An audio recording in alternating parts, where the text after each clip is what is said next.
Ya, pemirsa, Anda kembali bersama kami dalam Breaking News terkait dengan nasib kasus kematian Munir. Dan dalam keterangan persnya tadi, Presiden Republik Indonesia ke-6 Susilo Bambang Yudhoyono yang didampingi oleh Sudi Silalahi sebagai mantan Sekretaris Kabinet pada masa pemerintahan SBY menyatakan bahwa sama sekali tidak benar bahwa pemerintahan SBY menghentikan penyelidikan kasus kematian Munir, apalagi jika pemerintahan SBY dituduh untuk menghilangkan hasil investigasi yang telah dilakukan oleh tim pencari fakta kasus kematian Munir.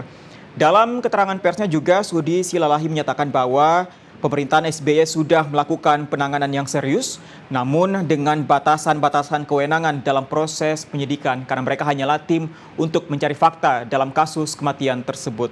Dan pemerintahan SBY juga menyatakan bahwa isu yang beredar saat ini sudah bergeser dari legal isu menjadi sebuah kasus yang bernuansa politik. Sementara pada masa pemerintahannya SBY pada waktu itu sudah bertanggung jawab, namun jika saat ini hasil investigasi masih dianggap tidak maksimal, maka SBY yakin bahwa kebenaran akan terungkap dan menyatakan bahwa kebenaran tersebut bisa diungkap atau bisa ditindaklanjuti oleh pemerintahan pada masa saat ini, yaitu pemerintahan Presiden Joko Widodo. Sementara SBY juga menyatakan bahwa sangat mendukung jika Presiden Joko Widodo akan melanjutkan proses pencarian fakta dalam kasus kematian aktivis HAM pada tahun 2004, yaitu Munir pada saat itu. Dan pemirsa, selain itu, tim TPF yang dibentuk oleh pemerintahan Susilo Bambang Yudhoyono dibentuk pada tanggal 22 Desember 2004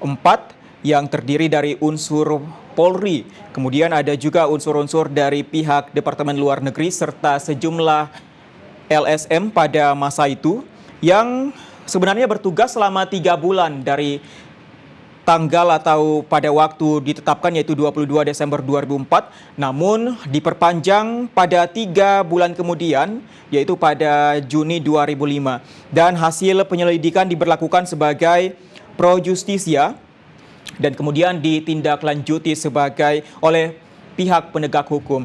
Dan karena hasil penyelidikan yang pada saat itu masih berlaku atau masuk dalam kategori pro justisia, maka dengan itu, inilah yang menjadi alasan bahwa hasil-hasil investigasi yang dilakukan oleh tim pencari fakta kasus kematian Munir yang dibentuk oleh pemerintahan SBY tidak dipublikasikan kepada masyarakat luas.